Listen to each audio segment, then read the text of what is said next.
Hello, my friends, and welcome back. Thank you very much for being with me again today. I like evidence, I like facts when you debate or you try to design a policy. You make a policy or you make a decision, you have to have the evidence. For instance, if you want to go and get a loan at the bank, you can't just go over there and leave feelings run all over you without looking at the numbers, right? You need to know numbers. You need to know if what you can do in the past and in the future based on the past that you have, on your economic power of how much interest will you pay, how much is going to be your payment for per month or whatever, for how many years. Everything is very clear. You need that. And in order to make this decision, let's say you want to buy a house, you have to have facts. You can say, oh, I like the house, I buy it, let's go. No, you want to know how much the house cost. You want to see how the house is. You want to see things, evidence. All right. So many people say, well, too much evidence, too much. But we all want evidence. When I'm going to go buy a piece of bread, I go to the store, right? I get the piece of bread in my hand. I look at it so it doesn't have mold. I see if I like it. I look around, see the price. Do I have the money? Do I think, oh, maybe that's another place where it's cheaper, or you know what I mean, something better somewhere else. So I'm making decisions based all of them on evidence. Yes, I want bread. I like bread, let's say. All right, but just think about it. You don't let yourself, okay, I want bread. I don't care how much it is. Here's the money that I don't know if I have. And the bread, I don't care if it's $3,000 for a loaf or it's $1 a loaf. Yes, I do care. And I don't care how old it is. I don't want to squeeze it to see if it's old or it's new. I don't have to look at it. No, everything you do, and this is just a piece of bread. When you drive a car, the same thing. When you drive a car, you make decisions on facts and evidence around. Not, you know what, I think right now I would like to go left. Bong. You don't do that. You look around you, everywhere. All right. So if you remember, and if you don't, I will provide you this information. When the American colonies, some people in the American colonies decided that they had enough with those rulers and decided that they're going to be the new rulers of the colonies. They said, okay, let's do it for various reasons and so on. Good. Great, let's cast away tyranny. And what happened? When the revolution started, do you know what was the proportion between people who supported the revolution, the American Revolution, the proportion of people who did not give a fuck about either way, or the ones that did not support the American Revolution but were on the side of the British Army, which was the loyalists. Okay, so the revolutionaries, the loyalists, and didn't give a damn. It was 30% about, 30% about, 30% about. Okay, so it was 1/3 each. So 1/3 of the population supported the revolution, 1/3 did not, was opposed to it. So that's equal number. And the ones in between, let's see how I can make some money out of this. All right, so, or do you give a shit? Now what's going on here? I gave you that just so you know that 30% about of a population matters, or at least a third. This article comes from Sputnik. It is from today, the 1st of January 2023.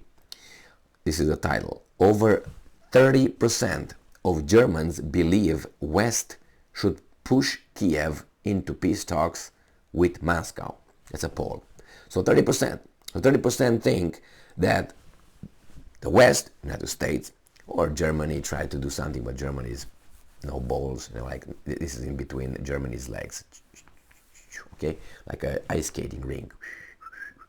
Anyway, so they think that this should negotiate, should push the Kiev to negotiations, and put that in the context of the American Revolution. You know what I mean? Not to start a revolution or anything, but you don't need 51%. You don't need 51% to have that desire. You need only 30%, as the U.S. Revolution, the revolution in the United States and the colonies clearly state. Those numbers, I didn't pull them from my ass this morning. Okay, you can find it online if you want. I got it from books. I had to study this BS, not BS. But anyway, it was very interesting. 30% only. I was like, oh my God, okay. Because I thought that actually the American Revolution had overwhelming support from the colonists, the settlers, whatever. Nope. Now, almost a third of Germans believe that the West needs to convince Kiev to start negotiations with Moscow on a ceasefire. A poll conducted by the sociological company YouGov for the newspaper Welt am Sonntag showed on Saturday. According to the survey, 31% of the respondents believe that Western states Ukraine into peace talks. Survey participants believe that only the Ukrainian government should make the decision to start negotiations with Russia. So 50% think, no, not 30, 50, which is more than 30 obviously, think that no, only Ukraine. But 30 think, no, just a second, the West should push them. I'm guessing that maybe 5% think that the United States should be pressured into telling Kiev to talk with the Russians, and that would happen. And I am of the same assessment. I think the same.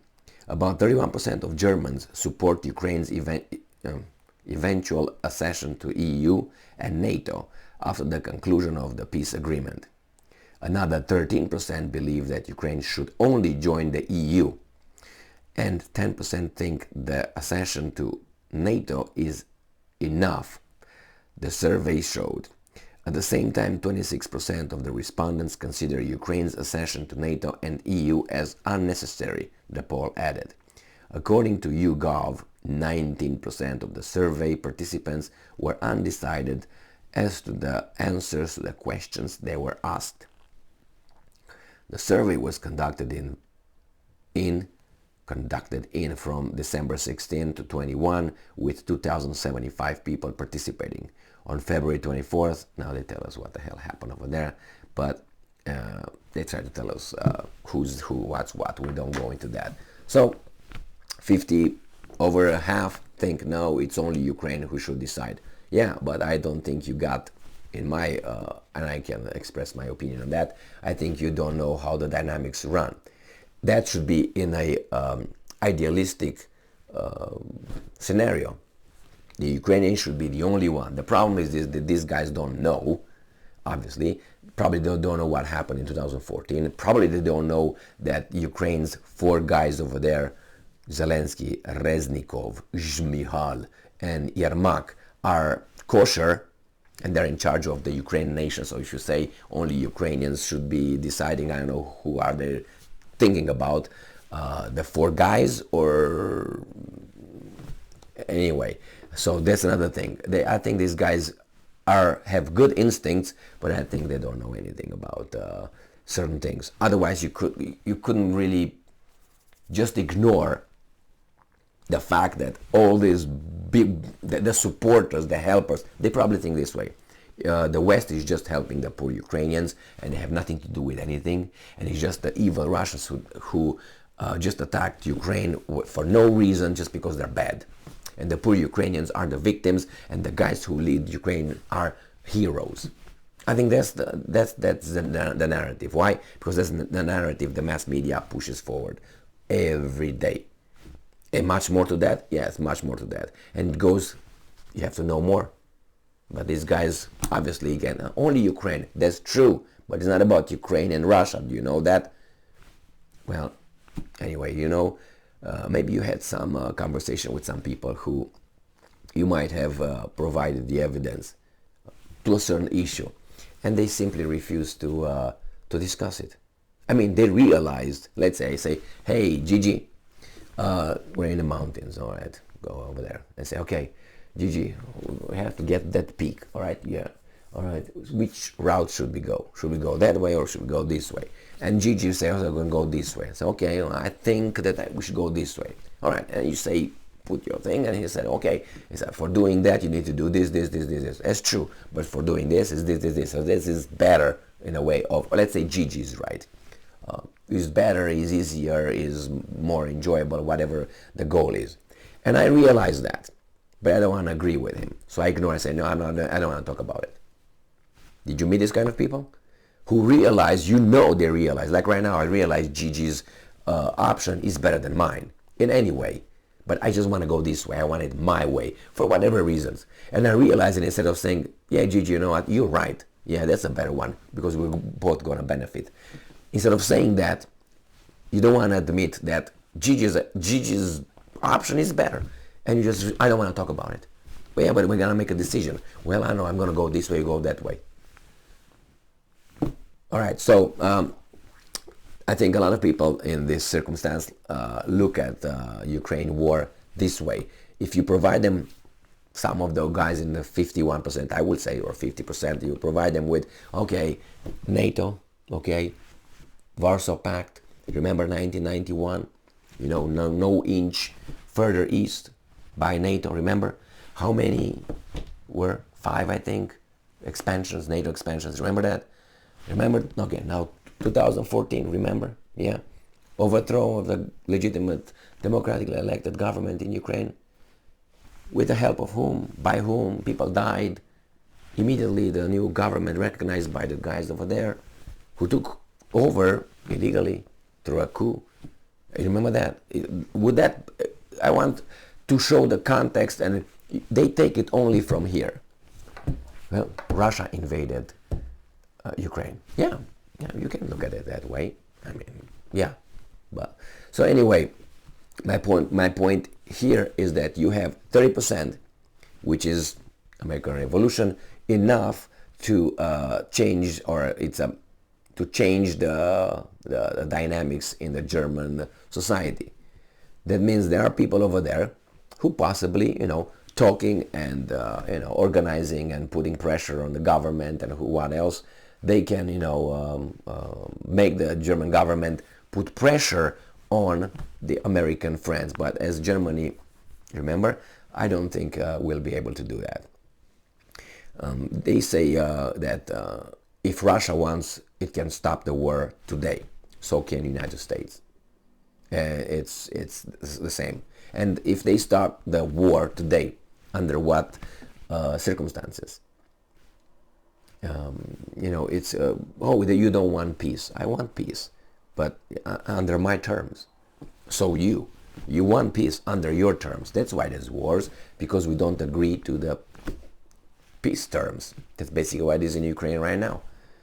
And before, Russia said, well, we have, we need security guarantees. United States says, no, you don't need any. But on the other hand, there are other countries who need security guarantees, and their security guarantees are taken into consideration. Ukraine is a sovereign country, so is Syria. So then why do you have armies over there, United States? Why do you have troops on Syrian territory? How do you call that one? Well, we're different, but I don't like that. I mean, when you ask me to be fair and follow certain rules, and you don't follow the rules that you say they're fair, you lost me. And that's how a lawless society emerges and develops. When you see the guys in charge not following their laws, that they hold you accountable and they keep you up to those laws, and there are consequences if you break the laws, but they are, they can do this and that, then they lose people. People will start thinking, well, if you do it, then I'll do it too. I mean, that's a logical thing, unless you're too scared to do it. I say, I'm not going to do it because they're going to catch me, which probably they will. But, you lose faith in those guys. So when those guys say, let's do the right thing, you're like, really? You're telling me to do the right thing. Get out of here. So the same, in Germany, they can say whatever they want. The Americans have the decision-making power.